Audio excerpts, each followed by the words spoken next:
Everyone, welcome to our channel Clear JIB CIB students. As I promised मैं आपके लिए advance business and financial management जो आपका ABFM का सब्जेक्ट है उसके जो हाईएस्ट वेटेज के टॉपिक्स है जो हमें पहले कवर करने हैं फ्रॉम एग्ज़ाम पर्सपेक्टिव, जो प्रीवियस अभी एग्ज़ाम हुआ था CIB का जून 2023 का, उसके बेसिस पे हाईएस्ट वेटेज वाले टॉपिक्स हमने लाए हैं। तो ये टॉपिक्स आपको पहले कवर करने हैं ताकि एग्ज़ाम में आप आराम से पास हो सको, क्योंकि अभी आपके पास ज़्यादा टाइम नहीं बचा है। तो आपका प्रायोरिटी यही होना चाहिए कि हाईएस्ट वेटेज वाले टॉपिक्स पहले कवर करो। So without wasting time let us start. तो स्टूडेंट्स, सबसे पहले तो जो प्रीवियस एग्ज़ाम का एनालिसिस अगर आप देखोगे तो उसमें जो हाईएस्ट वेटेज जो दिया था वो दिया था मॉड्यूल डी को। ठीक है, module D was of highest weightage. It is totally theory based module students, और वहाँ पे जो जितने भी करंट एडवांस बिजनेस और फाइनेंशियल मैनेजमेंट के फील्ड में जितने भी करंट वाले थियोरी पोर्शन है, मतलब जैसे कि करंटली कुछ नया टेक्नोलॉजी आ रहा है, ठीक है, या कुछ कॉन्सेप्चुअल थियोरी वाले टॉपिक्स है, तो it is easy to cover. हमारे चैनल पे आपको उसके लिए लेक्चर्स मिल जाएंगे। सो सबसे हाईएस्ट वेटेज था मॉड्यूल डी को। उसके बाद में सेकेंड हाईएस्ट वेटेज था मॉड्यूल सी और मॉड्यूल बी के थियोरी को। ठीक है, मॉड्यूल सी से सम्स भी आए थे, लेकिन हम यहाँ पे जो सम्स जो वाला पार्ट है ना मॉड्यूल सी का, वो हम लास्ट में रख रहे हैं, क्योंकि उसका जो डिफ़िकल्टी लेवल है compare to all other portion वो थोड़ा हाई है मॉड्यूल बी और सी के सम्स का, और उसमें भी मॉड्यूल सी के सम्स थोड़े ज़्यादा डिफ़िकल्ट है। ठीक है, मतलब टाइम कंज्यूमिंग है, difficult in the sense time consuming है। तो जितने टाइम में आप वो करोगे, और सपोज़ 5-10 क्वेश्चंस आते भी है अगर उसके सम्स से, तो उससे अच्छा आप पहले बाकी का थियोरी पोर्शन कवर करो जिससे आप ज़्यादा मार्क्स स्कोर कर सको। ठीक है, तो हमने सेकंड प्रेफरेंस पे रखा है जो भी as per analysis module B और सी का थियोरी आया था। उसके बाद में मॉड्यूल ए से क्वेश्चंस आए थे और सम्स ऑफ मॉड्यूल सी। ठीक है, इसका ऑलमोस्ट इक्वल वेटेज था। तो मॉड्यूल ए जो है ना वो कवर करने में थोड़ा आसान है, इजी है, इसीलिए आई वुड सजेस्ट जो लास्ट टाइम का एनालिसिस क्या बोलता है कि मॉड्यूल डी पहला प्रेफरेंस, सी बी का थियोरी सेकेंड, और मॉड्यूल ए और फिर सम्स ऑफ मॉड्यूल सी। तो ये सब चीज़ें अगर आप एनालिसिस देखोगे ना तो एक प्लान आपके दिमाग में आना चाहिए कि अभी आने वाले एग्ज़ाम के लिए मुझे कौन से टॉपिक्स को फर्स्ट कवर करना है। क्यों? क्योंकि मुझे पास होना है। आपके दिमाग में बस इतना ही होना चाहिए कि मुझे एनी हाउ 50+ मार्क्स लाने हैं। ठीक है, मतलब अगर आप एम हाई करोगे ना तो आप 50+ जाओगे, अगर आप 80 का एम करोगे ना तभी आप कुछ 50-60 तक जाओगे, अगर आप 50 का एम करोगे तो आप 30-40 लाओगे। ठीक है, तो एम थोड़ा हाई रखना है। तो let us see the syllabus preference. देखिए, हमने एक 4 पार्ट में सिलेबस प्रेफरेंस किया है डिवाइड स्टूडेंट्स। सबसे पहले हमने डिवाइड किया है, फर्स्ट प्रेफरेंस आपका रहेगा मॉड्यूल डी को। तो you have to cover this module totally with perfection so that you can attempt all questions accurately, क्योंकि out of almost what I can say 25-30% of the paper के questions, उससे ज़्यादा भी कम, उससे कम नहीं, मॉड्यूल डी से पूछे गए थे। तो आप ये पूरा का पूरा थियोरी मॉड्यूल है, आसानी से कवर कर सकते हो, सिर्फ कॉन्सेप्चुअल है। ठीक है, प्रेफरेंस शेयर्स क्या होता है, वारंट्स क्या होते हैं, ऐसे कई सारे थियोरी बेस्ड कॉन्सेप्चुअल क्वेश्चंस हैं। तो अगर आप ये मॉड्यूल अच्छे से कवर करते हो तो आप 20 से 30 मार्क्स तो आराम से स्कोर कर पाओगे, जितने भी क्वेश्चन ये मॉड्यूल से आते हैं। पिछले टाइम पे और ऑलमोस्ट 20 से 30 क्वेश्चन आए थे, या उससे ज़्यादा भी आए थे, हमने एग्जैक्ट काउंट नहीं किया, लेकिन ऑलमोस्ट 20 से 30 क्वेश्चन आप आराम से मार्क्स ये अपने पॉकेट में डाल सकते हो अगर आप मॉड्यूल डी अच्छे से करते हो तो सबसे पहले प्रेफरेंस पे है मॉड्यूल डी, क्योंकि जिन बच्चों ने लास्ट पेपर में सिर्फ मॉड्यूल डी किया था और थोड़े बाकी के मॉड्यूल्स के थोड़े सम्स किए थे, थोड़े थियोरी पार्ट्स किए थे, वो आराम से 50+ लेके आए एनी 2 मॉड्यूल्स। जैसे कि मेरे एक स्टूडेंट ने मुझे बताया कि उसने सिर्फ मॉड्यूल डी किया था और मॉड्यूल ए का थियोरी किया था और वो पास हो गया। तो इसका मतलब ये है कि मॉड्यूल डी से बहुत बड़ा चंक आया था क्वेश्चंस का। ठीक है, तो हमारा पहला प्रेफरेंस रहेगा मॉड्यूल डी, जितना जल्दी हो सके मॉड्यूल डी ख़त्म करना है आपको। ठीक है, सेकंड प्रेफरेंस स्टूडेंट रहेगा मॉड्यूल सी और मॉड्यूल बी का थियोरी पार्ट। ठीक है, from this big chunk of questions ask and it is easy to cover these 2 modules as these are theory part. ठीक है, देखो मॉड्यूल बी और सी के आपको वीडियोस हमारे चैनल पे मिल जाएंगे, जल्दी हम मॉड्यूल सी के भी डालेंगे। इसमें ना 2 पार्ट्स है बेसिकली, आपको सम्स भी है और थियोरी भी है। ठीक है, मॉड्यूल बी और सी सम्स वाले पार्ट्स भी और थियोरी वाले भी है, लेकिन थियोरी वाले कवर करना ज़्यादा आसान है और आप जल्दी से वो कवर कर सकते हो, क्योंकि अभी आपके पास 1.5 महीने से कम टाइम है। आपको मैक्सिमम मार्क्स जल्दी से जल्दी अपने पॉकेट में डालने हैं, कम से कम टाइम में पढ़ाई करके, ठीक है। तो इसीलिए as per hour analysis I would suggest कि आप मॉड्यूल बी और सी का, और सबसे पहला प्रेफरेंस सी का थियोरी को आपको देना है, ठीक है। मॉड्यूल सी का थियोरी पहले आपको कवर करना है, फिर मॉड्यूल बी का थियोरी कवर करना है।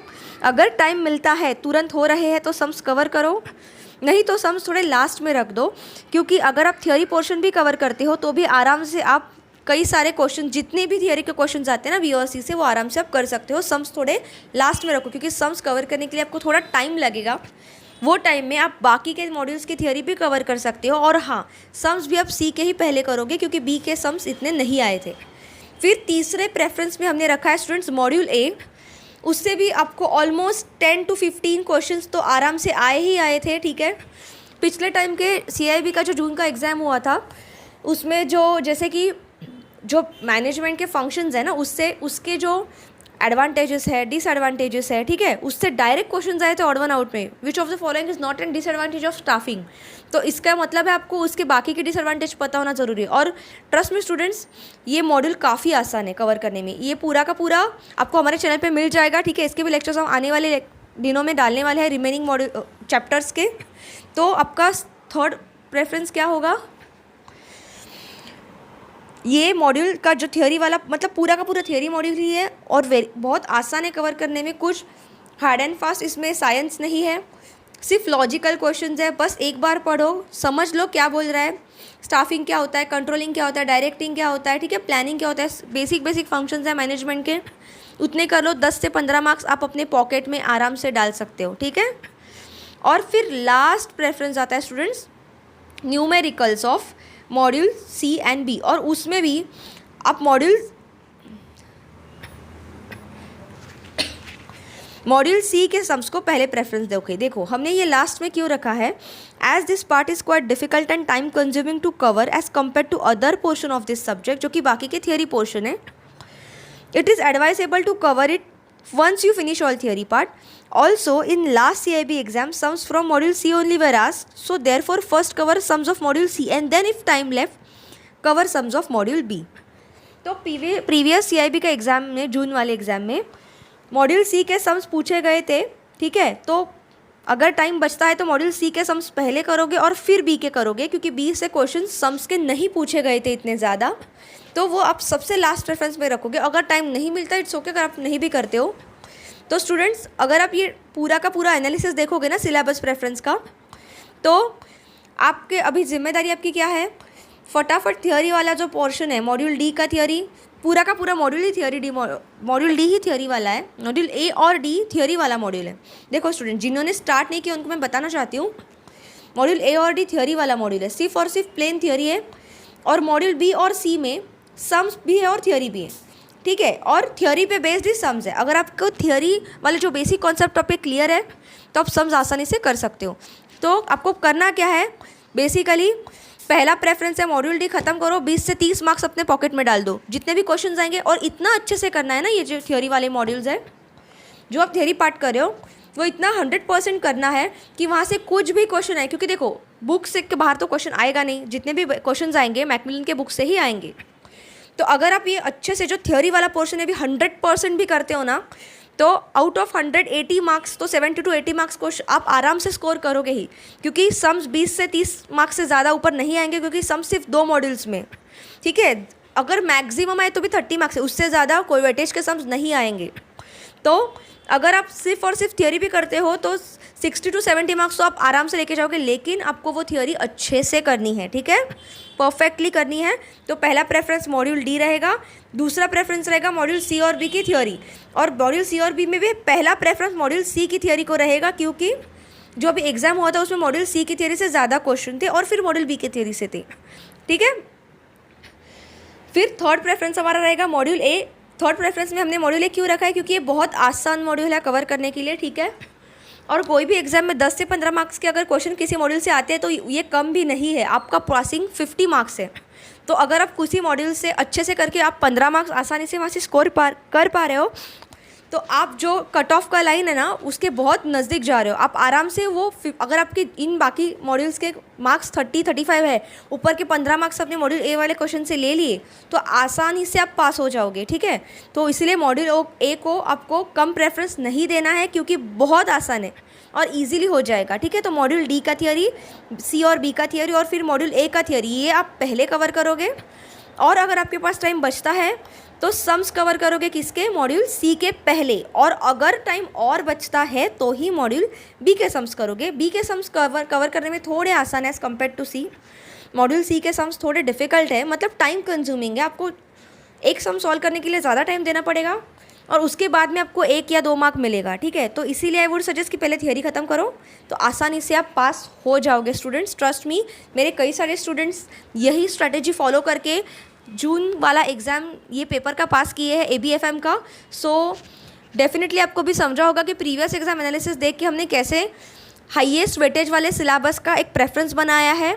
आपको ये फॉलो करना है। और हाँ, अगर आप ये 100% फॉलो नहीं भी कर पाते हो ना तो सिर्फ ये पहले 3 भी करते हो, थियोरी वाला पोर्शन भी 100% अच्छे से परफेक्शन से करते हो तो भी आप 50+ मार्क्स आराम से लेके जाओगे, ठीक है।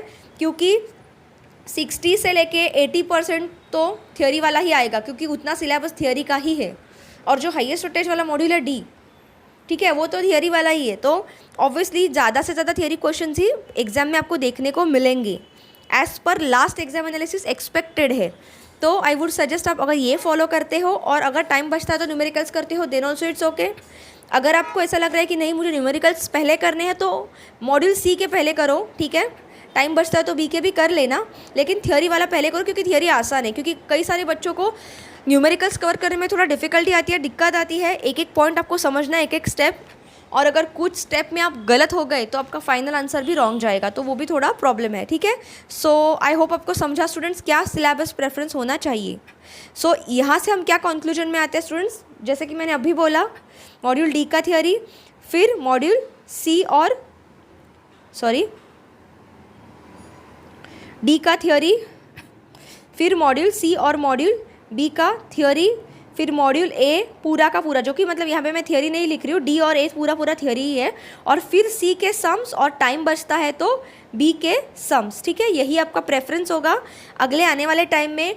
तो आप आराम से 50+ मार्क्स तो स्कोर कर ही करोगे, लेकिन आपको थियोरी पार्ट अच्छा से करना है तो ही, क्योंकि अगर आप एक भी सम नहीं करते हो तो थियोरी के भरोसे अगर आप जाते हो तो थियोरी से कोई भी क्वेश्चन आता है तो आपको वो परफेक्टली करना है। So students, thank you for watching our video. I hope आपको समझा अच्छे से कि जो आपका ABFM का सब्जेक्ट है, जो कि टोटली ब्रांड न्यू सब्जेक्ट है, ठीक है, इसका सिर्फ एक एग्जाम हुआ है और उसके बेसिस पे हमने एक एनालिसिस लाया है। कई सारे स्टूडेंट्स का सेल्फ गिवन एग्जाम एनालिसिस करके ही हमने ये लाया है कि कैसे कैसे बच्चे ने पास किया है एग्ज़ाम, ठीक है। So thank you students for watching our video. अपने मैक्सिमम दोस्तों के साथ ये चैनल शेयर कीजिएगा ताकि हमें भी मोटिवेशन मिले कि आपके लिए बेस्ट से बेस्ट मटेरियल, बेस्ट से बेस्ट सोर्सेज से आपको एग्ज़ाम कैसे जल्दी से जल्दी क्रैक किया जाए, इसके लिए आइडिया लेके आ सके। So thank you for watching our video students.